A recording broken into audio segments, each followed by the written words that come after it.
नमस्कार साथियों। तो चलिए आज के दैनिक जागरण में क्या खास खबरें हैं उन्हें हम लोग एक एक करके देख लेते हैं। और याद रखिए दैनिक जागरण का राष्ट्रीय संस्करण है, तो इसमें आप लोगों को महत्वपूर्ण खबरें ही देखने को मिलेंगी। आप सभी जानते हैं कि इस समय हमारे देश में लोकसभा चुनाव हो रहे हैं और 18वीं लोकसभा के लिए हो रहे हैं। और लोकसभा की बात करें तो आपको मालूम होना चाहिए कि 543 सीटें हैं टोटल लोकसभा में। और लोकसभा सदस्य का चुनाव डायरेक्ट जनता यानी कि मतदाताओं के द्वारा होता है। अगर आपकी उम्र 18 साल हो चुकी है तो वोटर सूची में आपका नाम जुड़ चुका होगा और आप लोग वोट डालने भी जाते होंगे। पहले वोट डालने की उम्र 21 साल हुआ करती थी, जिसे घटाकर 18 साल कर दिया गया था 61वें संविधान संशोधन के द्वारा। और अगर आपको लोकसभा सदस्य का चुनाव लड़ना है तो आपकी उम्र कितनी होनी चाहिए? कम से कम 25 साल होनी चाहिए। अधिकतम उम्र की सीमा नहीं रखी गई है। ये चुनाव करवाता कौन है? देखिए, चाहे विधानसभा हो, राज्यसभा हो, लोकसभा हो, राष्ट्रपति उपराष्ट्रपति के चुनाव की देखभाल कौन करता है? इलेक्शन कमीशन ऑफ इंडिया, भारतीय निर्वाचन आयोग एक संवैधानिक संस्था है।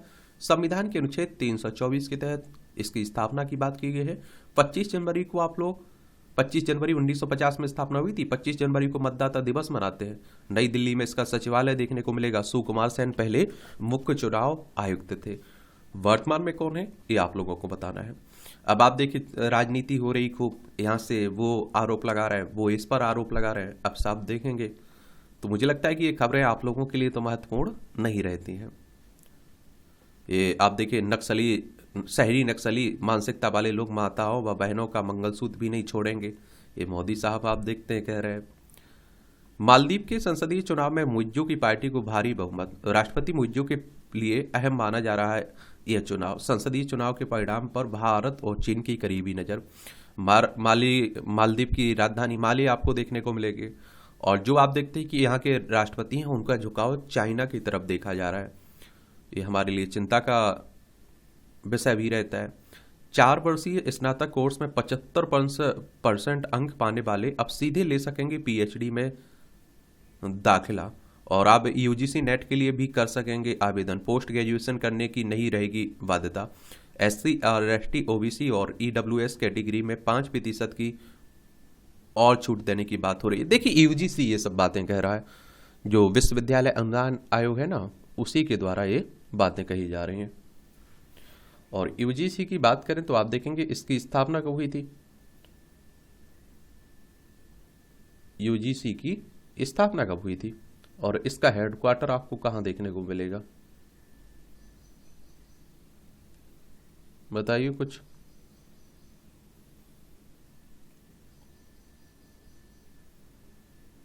अगर हम लोग इसकी स्थापना की बात करें तो इसे क्या कहते हैं? इसकी स्थापना आप देखें कि 28 दिसंबर 1956 में हुई थी। नई दिल्ली में हेडक्वार्टर देखने को मिल जाएगा इसका।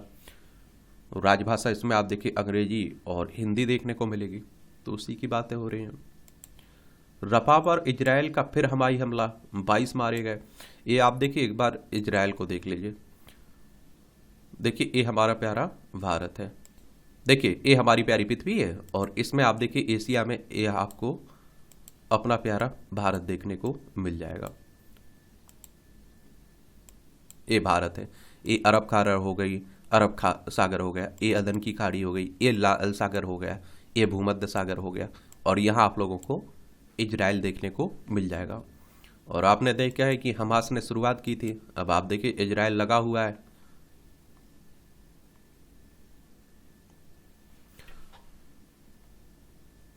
आतंकी ठिकाना ध्वस्त, भारी मात्रा में हथियार बरामद हुए। ये जम्मू कश्मीर की बात हो रही है। और जम्मू कश्मीर तो आप देखते हैं 370 हटने की बात देख लीजिए, या पहले हर संभव पाकिस्तानी की कोशिश रहती है यहाँ शांति फैलाने की। यह जम्मू कश्मीर केंद्र शासित प्रदेश है। इसकी सीमा अंतर्राष्ट्रीय सीमा पाकिस्तान से लगती है। राज्यों में लद्दाख हो गया, हिमाचल प्रदेश हो गया और पंजाब से लगती है। प्रत्यक्ष कर संग्रह आप देखिए 18% बढ़कर 19.58 लाख करोड़ हो गया। वित्त वर्ष 2023-24 में सकल प्रत्यक्ष संग्रह अंतिम 18.48% बढ़कर 23.37 लाख करोड़ रुपए हो गया है। रिफंड के बाद शुद्ध आय आप देखिए 17.7% बढ़कर 19.58 लाख करोड़ रुपए रही। इससे पिछले वित्त वर्ष में यह राशि 16.64 लाख करोड़ रही थी। और रेवड़ियों पर सरकार को श्वेत पत्र लाने की जरूरत है। सुब्बा राव कहें भारतीय रिजर्व बैंक के पूर्व गवर्नर की सरकार को राय। कहा पीएम मोदी के नेतृत्व में पार्टियों के बीच आम सहमति का हो प्रयास। दलों पर कैसे अंकुश लगाया जाए, इस पर होनी चाहिए गहन बहस। देखिए आरबीआई की बात करें तो रिजर्व बैंक ऑफ इंडिया की बात हो रही है, जिसे बैंकों का बैंक भी आप लोग कहते हैं। और 1 अप्रैल 1935 में स्थापना हुई थी। मुंबई में इसका हेडक्वार्टर देखने को मिलेगा। तो इनके पढ़ लेना चाहिए इस आर्टिकल को थोड़ा। भारतीय रिजर्व बैंक के पूर्व गवर्नर डी सुब्बा राव ने कहा है कि रेवड़ियों यानी कि फ्रीबीज के मुद्दे पर राजनीतिक दलों के बीच आम सहमति बनाने के लिए मोदी सरकार को श्वेत पत्र लाना चाहिए। आप लोग देखते हैं कि जो पार्टी फ्री की बात करती है वो उसे क्या कहती है, कल्याणकारी योजनाएं कहती है। और जो दूसरी जो उसके सामने रहती वो क्या कहती है, फ्रीबीज कहती है। और आप देखते हैं कि इस बात पर गहन बहस होनी चाहिए कि इस संबंध में दलों पर अंकुश कैसे लगाया जाए। जनता को इन रेवड़ियों की लागत और लाभों के बारे में अधिक जागरूक किया जाना चाहिए। उन्होंने कहा मुझे लगता है कि अंततः यह राजनीतिक मुद्दा है और इस पर राजनीतिक आम सहमति होनी चाहिए। इसका नेतृत्व केंद्र सरकार और प्रधानमंत्री को करना चाहिए। मेरा मानना है कि उन्हें एक श्वेत पत्र लाना चाहिए और इस पर आम सहमति बनाने का प्रयास करना चाहिए। पेट्र के साथ हालिया बातचीत में सुब्बा राव ने कहा कि इन रेवड़ियों की लाभ हानियों पर लोगों को शिक्षित और कीजिए और सुनिश्चित कीजिए कि हम इस पर कैसे अंकुश लगा सकते हैं और कैसे लागू कर सकते हैं। उन्होंने कहा है कि भारत जैसे गरीब देश में यह सरकार का कर्तव्य है कि वह सबसे कमजोर वर्गों को कुछ सुरक्षा प्रदान करे और आत्मनिरीक्षण करे कि राजकोषीय सीमाओं के मद्देनजर उनका दायरा कितना हो सकता है। उन्होंने कहा कि आपको सवाल करना चाहिए कि क्या यह इस पैसे का सर्वश्रेष्ठ इस्तेमाल है या फिर कुछ बेहतर कर सकते हैं। इसलिए मुझे लगता है कि हम रेवड़ियों पर अधिक जानकारीपूर्ण व जोरदार बहस करनी चाहिए और यह भी जानना चाहिए कि हम राजनीतिक दलों पर कैसे कुछ अंकुश लगा सकते हैं। कुछ राज्यों द्वारा राजकोषीय दायित्व और बजट प्रबंधन की सीमा पार करने पर उन्होंने कहा कि राज्यों और केंद्र सरकार को राजनीतिक अनुशासन बनाए रखना चाहिए और FRBM लक्ष्यों का पालन करना चाहिए। सुब्बा राव ने कहा कि अंतर्राष्ट्रीय मुद्रा कोष के अध्ययन के मुताबिक भारत को 2047 तक विकसित राष्ट्र बनने के लिए 7.6% की वृद्धि दर लगातार बनाए रखनी होगी, लेकिन कुछ ही ऐसे देश ऐसा कर पाए हैं। चीन ने ऐसा किया है। उन्होंने कहा विकसित राष्ट्र के 4 स्तंभ होते हैं: कानून का शासन, मजबूत देश, लोकतांत्रिक जवाबदेही और संस्थाएं। उन्होंने पूर्व में कहा था कि प्रधानमंत्री नरेंद्र मोदी की परिकल्पना के अनुसार 2029 तक दुनिया की तीसरी सबसे बड़ी अर्थव्यवस्था बनने के बाद भी भारत को एक गरीब देश कहा जा सकता है, इसलिए इसका जश्न मनाने की जरूरत नहीं है। यहाँ IMF की बात हुई है, इंटरनेशनल मॉनेटरी फंड की बात कर रहा हूँ मैं। एक अंतर्राष्ट्रीय संगठन है। इस तरह के संगठनों के बारे में आप लोग जरूर याद रखा करिएगा। अंतर्राष्ट्रीय मुद्रा कोष की बात कर रहा हूँ मैं और इसकी स्थापना आप देखते हैं कि 27 जुलाई 1945 में हुई थी शुरू, और वैसे 1944 में स्थापना हो चुकी थी। वॉशिंगटन DC USA में इसका हेडक्वार्टर देखने को आपको मिल जाएगा। और देखिए ऐसा नहीं है कि एक पार्टी फ्री की रेवरेज की बात करेगी, हर पार्टी आप देखते हैं करती है इस तरह की बातें। कंधे पर रखकर दागे जाने वाली मिसाइलों पर चल रहा काम। भारतीय सेना की हवाई खतरों से निपटने की कवायद स्वदेश में विकसित करने के लिए चल रही है। 6,800 करोड़ रुपए की 2 योजनाएं, 500 से अधिक लॉन्चरों, करीब 3,000 मिसाइलों का होगा विकास एवं खरीद, और 96 लॉन्चरों की खरीद के लिए सेना ने किया है आपात शक्तियों का इस्तेमाल। एक बात और आपको बता दूं, अगर हमारे पड़ोसी पाकिस्तान जैसे हों, चाइना जैसे हों, तो हमें अपनी रक्षा पर ध्यान देना ही होता है, ये भी याद रखिएगा।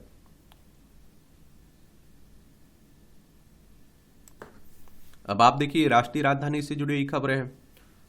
और दिल्ली की बात हो रही तो विधानसभा में आप देखते हैं कि 70 सीटें आपको देखने को मिलेंगी, लोकसभा में आपको 7 सीटें, राज्यसभा में 3 सीटें देखने को मिल जाएंगी। अरविंद केजरीवाल यहाँ के क्या है, मुख्यमंत्री देखने को मिलेंगे। और आजकल आप देख रहे हैं कि उनके भी दिन बुरे चल रहे हैं, क्योंकि आप सभी को मालूम है कि जेल में बैठे हुए हैं आबकारी नीति घोटाले में। विकेंद्रीकृत STP के मुद्दे पर NGT ने मांगी रिपोर्ट। सीवेज के खुले में फेंकने के मामले पर दिल्ली सरकार ने 6 सप्ताह में ताजा रिपोर्ट पेश करने को का निर्देश दिया है। 46 अनधिकृत कॉलोनियों व 59 JJ क्लस्टर जैसे बिना सीवर वाले क्षेत्रों में नेटवर्क उपलब्ध है। और देखिए एक बात और बता दूं, NGT ने राज्य प्रदूषण बोर्ड से पूछा 50% पद खाली क्यों है। NGT यानी कि राष्ट्रीय नेशनल ग्रीन ट्रिब्यूनल की बात हो रही है और इसकी स्थापना 2010 में हुई थी।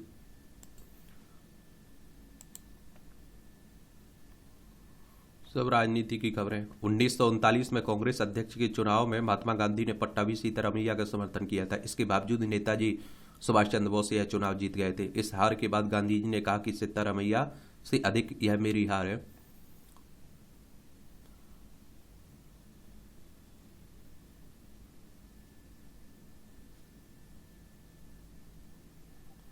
लोकतंत्र में हर वोट जरूरी है, लेकिन आप देखते हैं कितने लोग डालने जा रहे हैं, मायने रखता है। जब भारत के पीएम ने कार के लिए लिया लोन, मैं इसीलिए तो कहता हूं, देखिए बहुत सारी समस्याएं थी देश की आज़ादी के बाद, समाधान इसलिए हो पाया क्योंकि हमारे नेता ईमानदार थे और अपना कर्तव्य निभाते थे। आज के नेताओं के जैसे होते तो कुछ नहीं हो पाता। तो आप सोचिए, देश के दूसरे प्रधानमंत्री लाल बहादुर शास्त्री साधारण जीवन जीने वाले शख्स थे और उनकी कहानियां कई आप लोग सादगी की पढ़ते रहते होंगे। जब वह पीएम बने तो उनके पास कोई कार नहीं थी और परिवार ने कार खरीदने के लिए दबाव डाला तो उन्होंने एक कार खरीदी, लेकिन ये कार उन्होंने बैंक से लोन ली और शायद वह पहले प्रधानमंत्री रहे होंगे जिनके कार्यकाल के दौरान लोन लिया। उनकी 12,000 रुपये थी, उनकी कार 12,000 रुपये की थी। उनके पास इतने पैसे भी नहीं थे कि वह कार के लिए पूरी रकम चुका पाते, तो लेकिन लोन बैंक से ले लिया और उन्होंने पंजाब नेशनल बैंक से लोन लिया। 5,000 रुपये का लोन लेते समय शास्त्री जी ने बैंक के कर्मचारियों से कहा कि जो सुविधा उन्हें मिल रही है कहीं आम आदमी नागरिक को मिलनी चाहिए। हालांकि शास्त्री जी कार का लोन चुका पाते, उससे 1 साल पहले ही उनकी डेथ हो गई थी और उनके निधन के बाद प्रधानमंत्री इंदिरा गांधी ने लोन माफ करने की पेशकश की, लेकिन शास्त्री जी की पत्नी ललिता शास्त्री ने नहीं मानी और शास्त्री जी की मौत के 4 साल बाद तक कार की मासिक किस्त देती रही। उन्होंने कार लोन का पूरा भुगतान किया। अब समझ सकते हैं, यहाँ सरपंच बन जाता है तो फॉर्च्यूनर खरीद लेता है, लाखों करोड़ों कमा लेता है। अभी सभी राजनीति पे खबरें लिखी जा रही हैं, तो मुझे नहीं लगता है कि ज़्यादा कोई ये जरूरी है, क्योंकि आप देखते हैं यहाँ से आरोप वहाँ से चल रहा है, तो ये आरोप प्रत्यारोप आपके लिए कहाँ महत्वपूर्ण रहेंगे।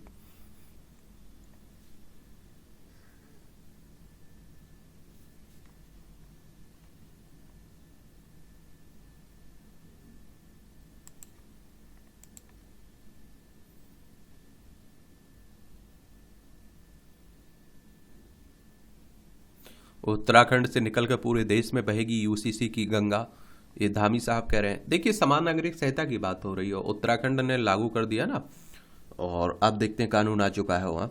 देखिए, सबके लिए समान कानूनों की बात होती है और आप सभी जानते हैं कि जो क्रिमिनल कानून होते हैं वो तो सबके लिए समान होते हैं, लेकिन जो सिविल कानून होते हैं, जैसे शादी की बात कर लीजिए, तलाक की बात कर लीजिए, गोद लेने की बात कर लीजिए, संपत्ति के बंटवारे की बात कर लीजिए, ये अलग अलग धर्मों में अलग अलग देखने को मिल जाता है, तो उसको एक करने की बात हो रही है। देखिए, उत्तराखंड है, देहरादून इसकी राजधानी देखने को मिलेगी और उत्तर प्रदेश से अलग करके बनाया गया था ये, उत्तर प्रदेश से अलग करके 9 नवंबर सन 2000 में। विधानसभा में 70 सीटें हैं, राज्यसभा में 3 सीटें हैं, लोकसभा में 5 सीटें हैं।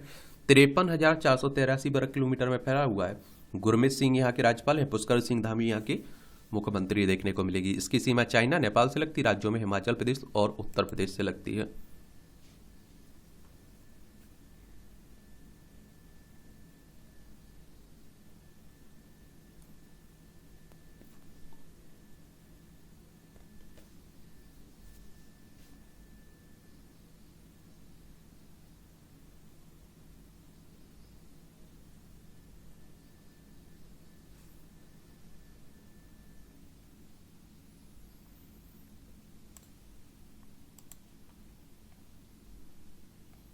सिविल सेवा दिवस पर पीएम मोदी और अमित शाह ने दी शुभकामनाएं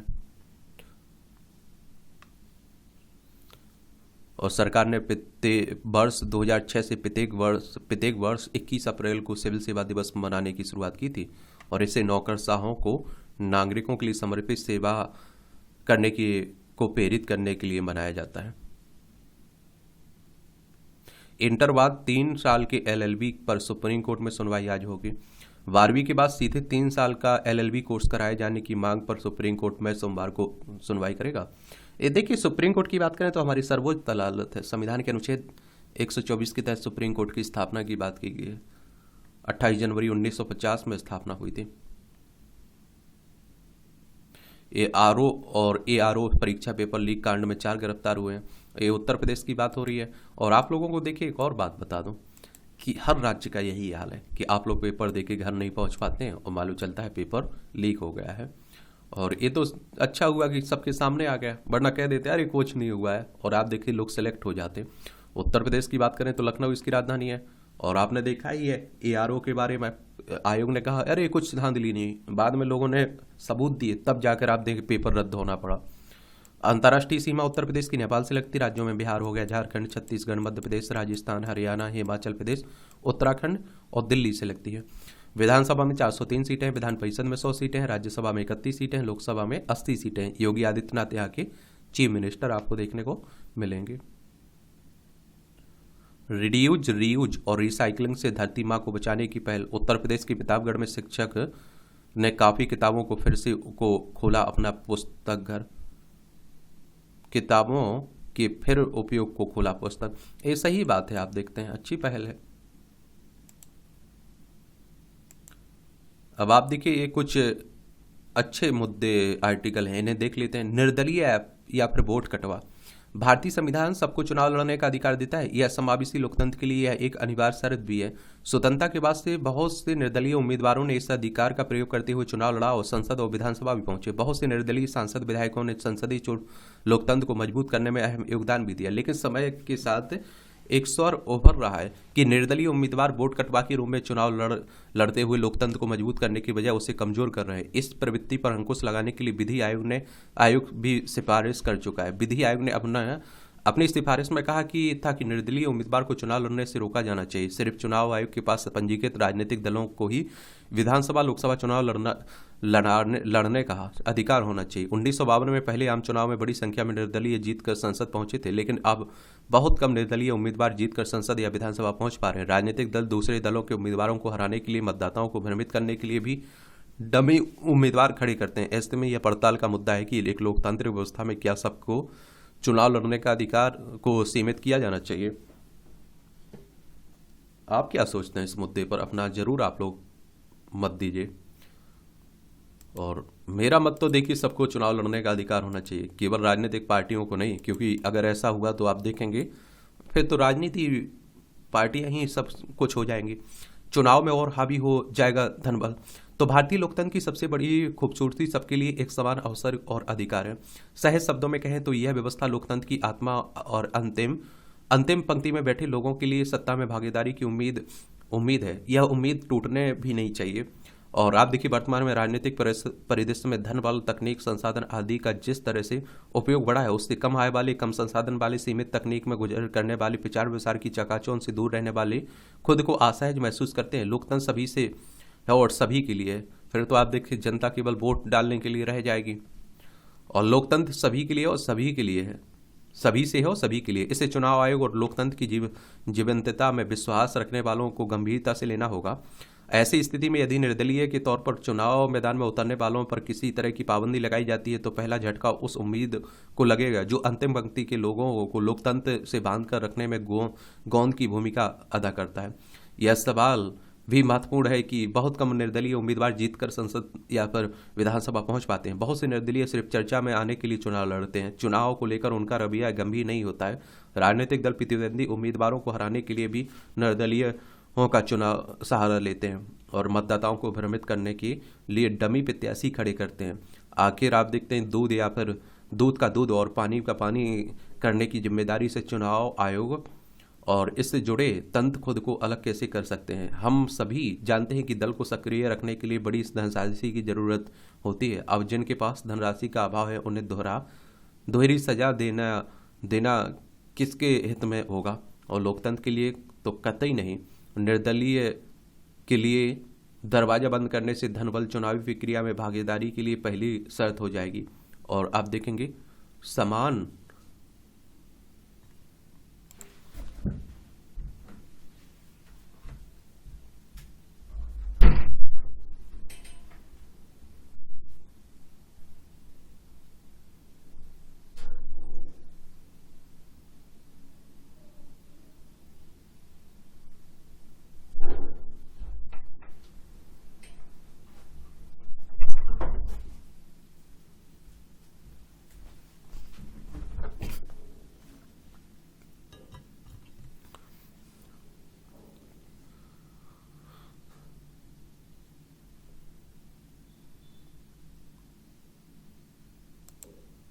हम सभी जानते हैं कि दल को सक्रिय रखने के लिए बड़ी धनराशि की जरूरत होती है, और अब जिनके पास धनराशि का अभाव है उन्हें दोहरी सजा देनी किसके हित में होगा? लोकतंत्र के लिए तो कतई नहीं। निर्दलीय के लिए दरवाजा बंद करने से धन बल चुनावी प्रक्रिया में भागीदारी के लिए पहली शर्त हो जाएगी, और समान अवसर की अवधारणा धूमिल नहीं होगी क्या? 1952-1957 के लोकसभा और विधानसभा चुनाव स्वतंत्रता आंदोलन की छाया में लड़ा गया, और इसमें कई ऐसे नाम थे जिनकी ख्याति थी। वह निर्दलीय भी मैदान में आते थे तो भारी समर्थन जुटाने में सफल होते थे, और धीरे धीरे ऐसे लोगों की संख्या कम होती गई, और 1962 से 2019 की तुलना करें तो निर्दलीय प्रत्याशियों की संख्या में 600% से अधिक का उछाल देखा गया है। वहीं जीत का ग्राफ छोटा हो गया है। 2019 के लोकसभा चुनाव में 3460 निर्दलीय प्रत्याशी मैदान में थे, जिसमें से सिर्फ 4 लोकसभा पहुंचने में सफल रहे। उस समय 25 बार चुनाव हारने वाले 75 वर्षीय विजय प्रकाश कोंडेकर खास चर्चित थे। उन्होंने कहा था कि मैं लोगों को सिर्फ यह बताना चाहता हूं कि विश्व के सबसे बड़े लोकतंत्र में सिर्फ दलगत राजनीति ही एकमात्र रास्ता नहीं है, इसे खारिज किया जा सकता है क्या? देखिए, जरूरी है, समझ रहे हैं। आम युवा को टिकट नहीं देते राजनीतिक दल। तो आप देखिए, भारत विश्व के सबसे बड़े लोकतांत्रिक देशों में से एक है। प्रथम लोकसभा चुनाव से लेकर अब तक चुनाव के माध्यम से लोकतंत्र निरंतर विकास की ओर अग्रसर है। लोकतंत्र में सभी को मताधिकार और चुनाव लड़ने का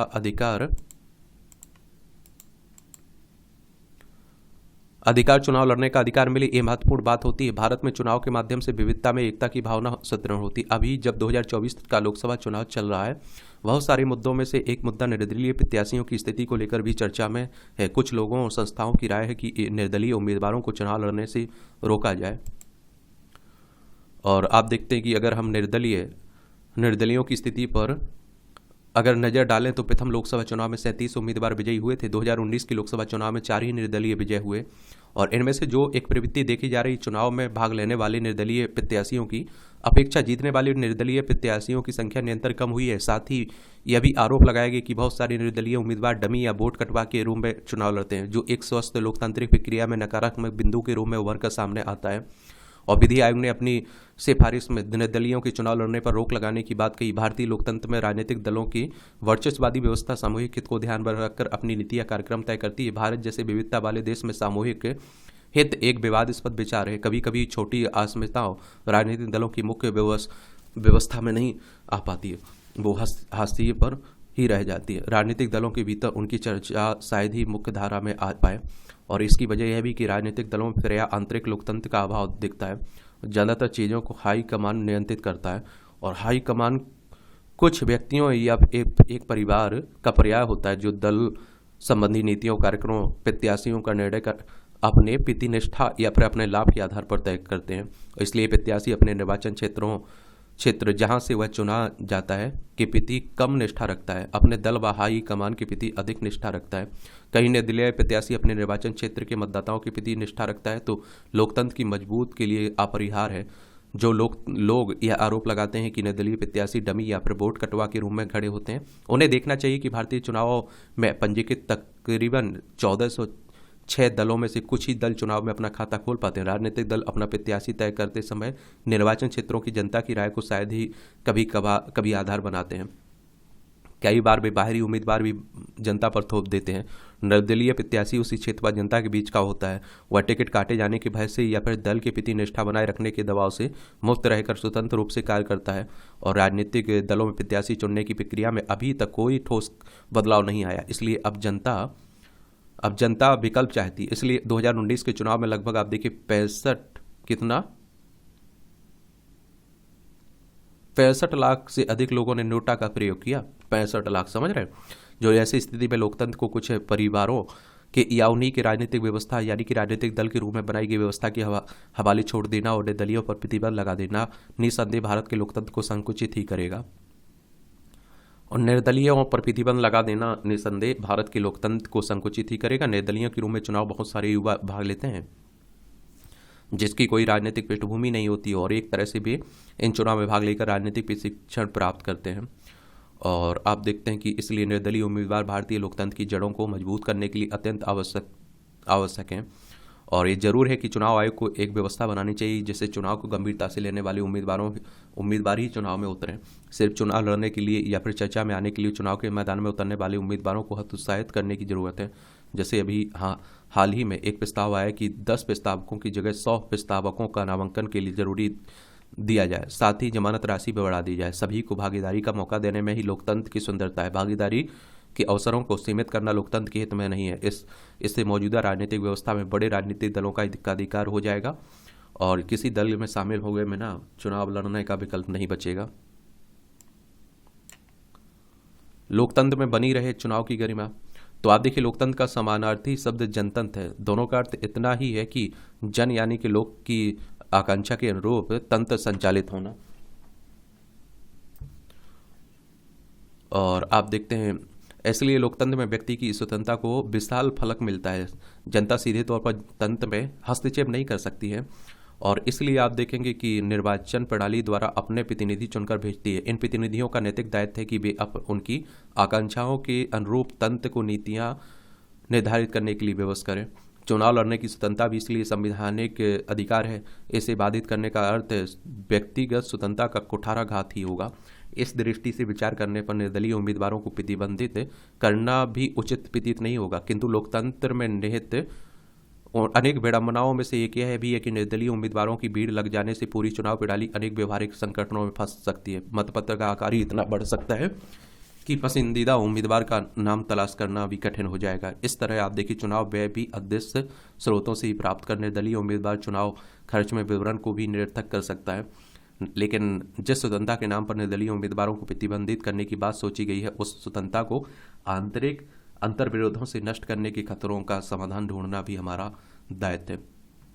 विचारणीय यह भी है कि निर्दलीय उम्मीदवार अनेक बार केवल किसी को पराजित करने के उद्देश्य से या फिर जातिगत प्रभाव को बचाए रखने के लिए भी चुनाव लड़ते हैं या फिर जातांत्रिक मूल्यों के सर्वथा विरुद्ध है। वैसे निर्दलीय उम्मीदवारों को प्रतिबंध करने का सुझाव दुनिया में प्रचलित लोकतंत्र राजनीतिक दलों की व्यवस्था की नकल ही है। राजनीतिक दलों जिन उम्मीदवारों का चयन करते हैं या उन दलों से जुड़े सदस्य किस तरह का व्यवहार करते हैं, उसे देखते हुए इस बात का पर पुनर्विचार करने की आवश्यकता भी है, जिससे राजनीतिक दलों की उम्मीदवारी प्राप्त करने के बाद वर्तमान स्थिति में व्यक्ति को स्वतंत्र रूप में विचार व्यक्त करने का अवसर प्राप्त होता है क्या। निर्वाचित सदस्य पार्टी अनुशासन के नाम पर उसके बंधक बन जाते हैं। उदाहरण के तौर पर हाल ही में जब अयोध्या में श्री राम मंदिर में प्राण प्रतिष्ठा हुई, तब विपक्षी दलों के अनेक सदस्य चाहते हुए भी पार्टी नेताओं को भय से चुपचाप रह गए। इसके विपरीत यह तर्क दिया जा रहा है कि दलीय अनुशासन तोड़कर अराजकता ही पैदा होगी। यह तर्क भी अर्थपूर्ण है, परंतु क्या दलीय अनुशासन के नाम पर सदन में हंगामा अराजकता को ही आमंत्रण नहीं है। और आप देखिए, इस प्रश्नों से जूझते हुए हमें निर्दलीय उम्मीदवारों को प्रतिबंधित करने या ना करने का पर विचार करना होगा। जिस तरह अभिव्यक्ति की स्वतंत्रता के नाम पर भाषा और विचार के स्तर पर पतनशीलता दिखाई दे रही है, वह लोकतंत्र के भविष्य के लिए सबसे बड़ा खतरा है। और जिस तरह चुनाव खर्च बढ़ता जा रहा है, इससे जिन स्रोतों से प्राप्त किया जा रहा है उसकी उपेक्षा की गई है, जो तो हमारा लोकतंत्र पूंजीवाद की गिरफ्त में आ जाएगा, जहां सामान्य व्यक्ति चुनाव लड़ने की कल्पना भी नहीं कर सकेगा। आचरण संहिता के उल्लंघन में नेता, मंत्री, विधायक सभी शामिल रहते हैं। क्या इन तथ्यों की उपेक्षा की जानी चाहिए? चलिए, ये आर्टिकल लिखे गए हैं, अच्छी बात है। भारत की राजनीति में निर्दलीय उम्मीदवारों के लिए चुनावी सफलता हासिल करना मुश्किल होता जा रहा है। हालांकि 1952 में पहले लोकसभा चुनाव में 37 निर्दलीय उम्मीदवार जीतकर लोकसभा पहुंचे थे। हालांकि समय के साथ निर्दलीय सांसदों की संख्या घटती गई और 2019 के आम चुनाव में सिर्फ 4 निर्दलीय उम्मीदवार जीतकर संसद पहुंचे थे। विश्लेषकों का मानना है कि निर्दलीय उम्मीदवारों को लेकर सामने आए रुझानों से पता चलता है कि लोग निर्दलीय उम्मीदवारों पर भरोसा नहीं कर रहे हैं। लोगों को लगता है कि निर्दलीय उम्मीदवार उनके लिए कुछ खास करने की स्थिति में नहीं है। ऐसे उनमें इनको वोट देने का क्या मतलब है। 41 निर्दलीय उम्मीदवार जीते थे 1957 के आम चुनाव में। एक छठवां भाग वोट पाना जरूरी है कुल वैध वोटों का प्रत्याशी के लिए जमानत बचाने के लिए। 500 सामान्य उम्मीदवार और 250 ST/SC उम्मीदवार के लिए 1952 में थी जमानत राशि। क्षेत्रीय दलों का उभार। भारत में लोकतंत्र की जड़ें गहरी हुई और समय के साथ बड़ी संख्या में क्षेत्रीय राजनीतिक पार्टियों का उदय हुआ। क्षेत्रीय दलों ने क्षेत्रीय और स्थानीय आकांक्षाओं को पूरा करने का प्रयास किया है। इसी के साथ चुनाव में जीत हासिल करने वाले निर्दलीय उम्मीदवारों की संख्या घटती है।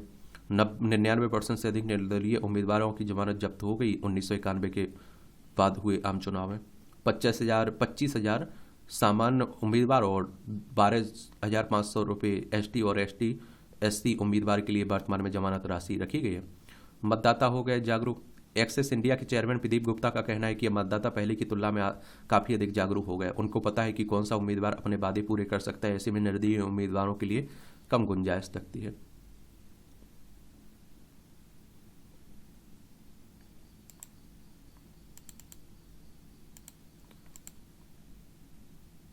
अट्ठाईस सप्ताह की गर्भवती किशोरी की अर्जी पर आज सुनवाई करेगा सुप्रीम कोर्ट। ये 28 सप्ताह का गर्भ खत्म करने की अदालत से मांगी गई ना इजाजत, तो उसी को लेकर बात हो रही है।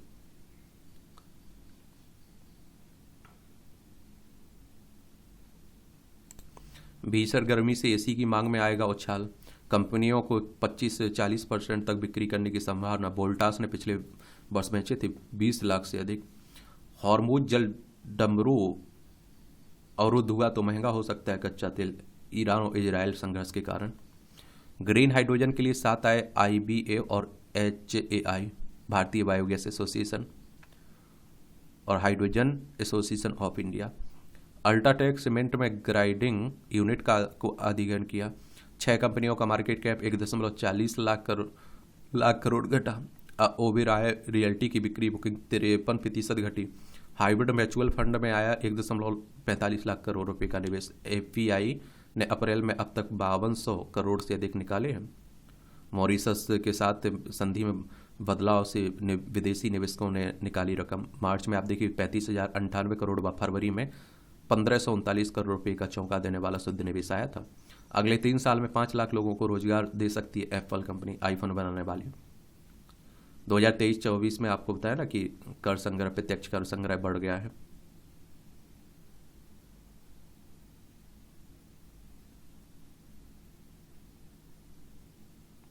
ई भट्टा मालिकों पर NGT ने लगाया 1 करोड़ का दंड। NGT गठित टीम ने केंद्रीय प्रदूषण बोर्ड ने गांव में ईंट के भट्टे के गड्ढों में डूबकर मरने वाले 5 बच्चों के मामले में 1 करोड़ रुपए का दंड लगाया गया। इसमें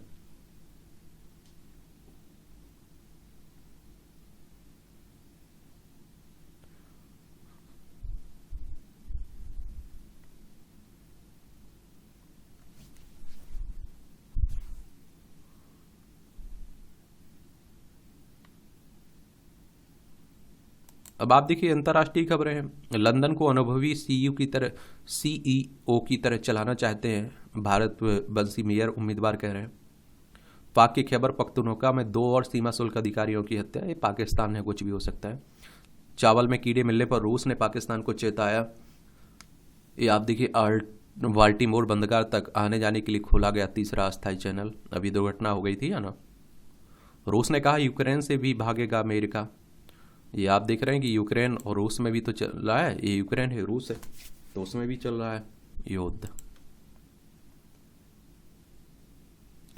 CDS general Anil Chauhan France के दौरे पर हमारे। पर्यावरण जागरूकता रैली। इंडोनेशिया की राजधानी और सबसे बड़े शहर जकार्ता में पृथ्वी दिवस से पहले वार्षिक पर्यावरण जागरूकता कार्यक्रम के अंतर्गत युवाओं ने रैली निकालकर पर्यावरण के प्रति संदेश दिया है। युवाओं का कहना है कि जिस प्रकार दुनिया भर में प्रदूषण का संकट बढ़ रहा है, उससे आने वाले समय में जीवन पर भी संकट बढ़ रहा जाएगा। पुर्तगाली नागरिकता वाले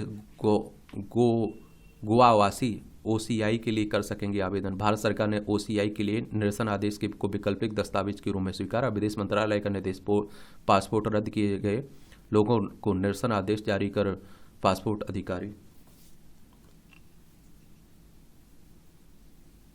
जज बन अपराधियों को जमानत देने वाले चोर का 85 वर्ष की उम्र में डेथ हो गई है। गजब।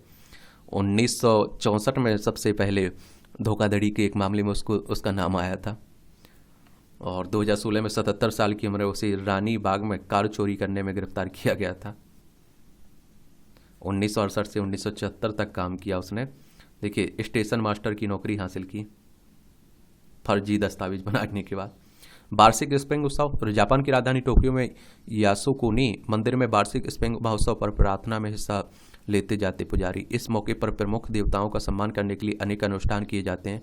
यासुकुनी का यह मंदिर सेंटो देवताओं को समर्पित होकर उन लोगों के लिए समर्पित है जो 1853 में सम्राट के लिए बुद्ध युद्ध लड़ते हुए दिवंगत हो गए थे।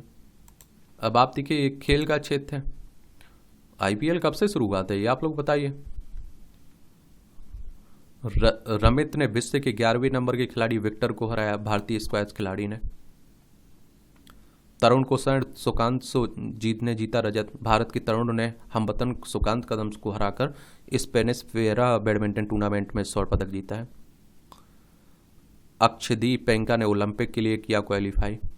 मेसी के डबल से जीता मियामी, अली रेजा को हराकर गुरकिस ने बढ़ाई बढ़त। ये आप देखिए कैंडिडेट्स शतरंज टूर्नामेंट की बात हो रही है। वलराज ने रोइंग में पहला ओलंपिक कोटा दिलाया।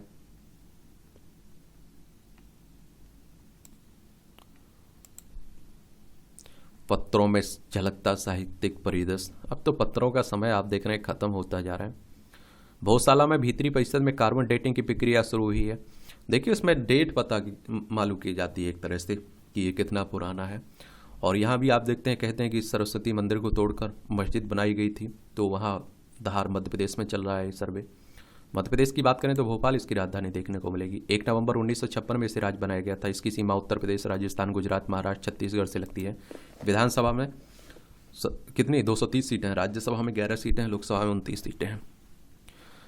तूती धारा की रस्म जब फेंकते हैं एक दूसरे पर जलती मिसाल। कर्नाटक के मैंगलोर में कप्तिल दुर्गा परमेश्वरी मंदिर में वार्षिक तूते धारा उत्सव पर अनोखी रस्म निभाई जाती है, जिसमें भक्त एक दूसरे पर जलती मसालें फेंकते हैं। तूती धारा आप देखेंगे कि या फिर अग्नि के लिए कि इस परंपरा के दौरान ताड़ के पत्रों का इस्तेमाल किया जाता है। यह रस्म 2 गांवों आतुर और कलतुर के लोगों के बीच होती है। इस परंपरा के अनुसार एक भक्त केवल 5 बार ही जलती मसाल फेंक सकता है। लोगों की मान्यता है कि अग्नि केली से दुख कम होते हैं और आर्थिक एवं सामाजिक परेशानी भी दूर होते हैं। तो इस तरह की देखिए कई जगह मान्यताएं हैं, समझ रहे हैं आप लोग। और आप देखते हैं कि सरकारें इसमें वो भी दिलचस्पी भी नहीं लेते हैं। कर्नाटक देखिए, बेंगलोर इसकी राजधानी देखने को मिलेगी। और इसकी सीमा अगर आप लोग देखना चाहें तो आप देखिए इसकी सीमा गोवा से लगती है, महाराष्ट्र लगती है, तेलंगाना, आंध्र प्रदेश, तमिलनाडु, केरल से लगती है। विधानसभा में आप देखें 224 सीटें, विधान परिषद में 75 सीटें, राज्यसभा में 12 सीटें, लोकसभा में 28 सीटें हैं। 1,91,791 किलोमीटर में फैला हुआ है। सिद्धरामैया यहाँ के मुख्यमंत्री, थावरचंद गहलोत यहाँ के राज्यपाल देखने को मिल जाएंगे। हेमकुंड साहिब यात्रा मार्ग से बर्फ हटाने का कार्य शुरू हो चुका है। पंच प्यारे ने प्रबंधक समिति के सचिव को किया तनख्वाह घोषित।